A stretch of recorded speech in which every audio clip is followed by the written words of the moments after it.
May I take this opportunity to welcome our chief guest, retired Colonel Cyrus Oguna, the government spokesperson. Welcome, our visitor.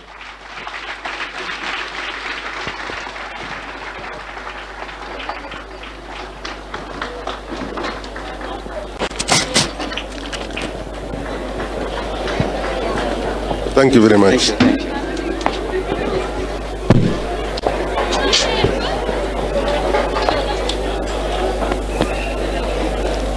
Naomba nitoe barakoa.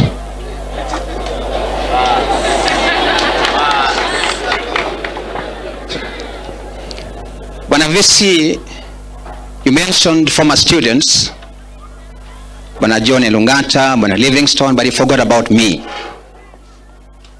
You forgot about me because I might not have been a student here physically, but I've always admired this institution whenever I'm passing by here, because I think it's a really prestigious institution, and I've always promised myself that one day I'll become a student here. That one day is today. Because I trust that I'm going to learn quite a bit from you participants. But there's something else I want to say before it escapes my mind.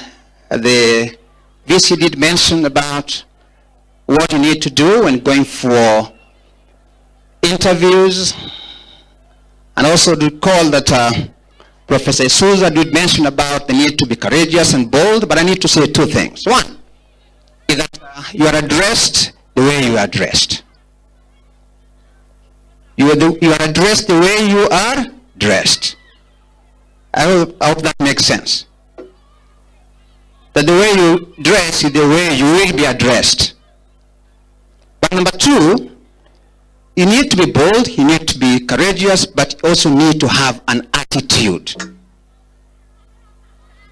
Be bold, be courageous, but also have what? An attitude. Otherwise, let me start by thanking, acknowledging the VC, Professor Rafsat Njoka, Professor Souza, Professor Waita, Bwana Livingstone, Madam Joyce Mugoi, Madam Kiamba, all the other invited guests, the students, my team from Nairobi, members of the Fourth Estate, ladies and gentlemen, good morning. Mwana kumetulia sana. Amjambo. Amjambo tena. Indeed, for me, it's a pleasure and a privilege to be here with you this day. It is a pleasure and a privilege because it is not always that you get an opportunity to share a platform with such very dignified students who are just about to graduate. Really. It is not every single day that somebody is called or invited to come and share a platform with what I can call scholars who are just about to go out into the labor market. And therefore, to me and my team, is a privilege and an honor to have been invited for this very, very important occasion. Allow me to introduce the small team that I came with. I have Mr. George Mbogo. Please just raise up your hand. He is the Regional Youth Coordinator for Upper Eastern. Panakole Mutura is the County Youth Officer. And Bwana Elijah Rugendo is the Credit Officer, Youth Enterprise Development Fund. Allow me, therefore, to start, first of all, by informing young men and women who are here about the importance of being a youth, of being a young person, and especially in matters to do with national development.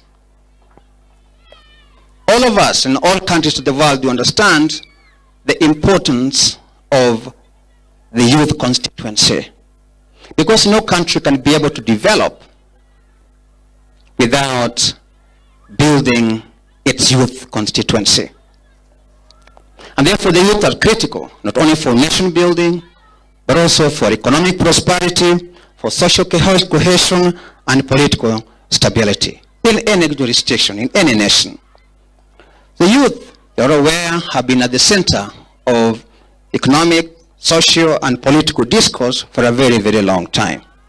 I'm sure you're all familiar with social movements in places like the US, UK, all that were created to be able to champion amelioration of black people. You're aware about people like Martin Luther King, Malcolm X, and many others. In the UK as well. That was championed by the youth. You're all familiar with the May movement in France in 1968. You may be familiar, I'm sure, with the Arab Spring, so recently in the Maghreb. You're familiar with what happened in Sudan not so long ago, in Swaziland also not so long ago. That explained the influence of the youth. And our country recognizes the importance of the youth and is aware that the youth are the engine that must be able to drive any economic progress of any country. But that engine must be well tuned, must be well serviced for it to be able to push the wheel of development to the next level. And because of that, the country has been able to come up with many initiatives, programs, and even institutions to be able to mainstream issues to do with the youth. We have a complete state department whose role is essentially to focus on youth matters. That is the State Department of Youth Affairs under the Ministry of ICT. But there's also the Youth Council that looks on matters youth, and therefore that gives you an understanding of the place and the location, the position that the government has been able to put on matters youth, to the extent that there are many, many initiatives and programs that have been rolled out, essentially to help the youth. Those programs will be highlighted shortly, but to tell you that many nations of the world tend to look at the youth today as the drivers of instability, people who cause conflict, but our government looks at the youth as co-creators of peace and stability. And therefore, even if you go to most counties, there are various groups that have been formed to be able to help in terms of creating peace, organizing for peace, even participating on matters to do with counterterrorism or anti-terrorism in all the counties. That is because the youth have become the center of national development and also national security. So wherever you are, feel proud that you are participating on matters to do with national security and being able, therefore, to push this country forward, because development and security have got some kind of symbiotic relationship. You cannot be able to develop as a country where there is no peace. But you can never have peace where there is no development. And that development essentially must be driven by the youth. And there you can see how you fit into the whole question of national development. I will want to call upon Mr. Mbogo, who is the officer in charge of the various youth programs, to come and just highlight a few of the various programs that you can be able to exploit once you're out of this institution, that you'll be able to know where you can find them and how every program can be of benefit to you. Once it's done, I'll come back and then be able to wrap up. Otherwise, for now, let me just call Mr. Mbogo to come and say a few things. Mr. Mbogo, please.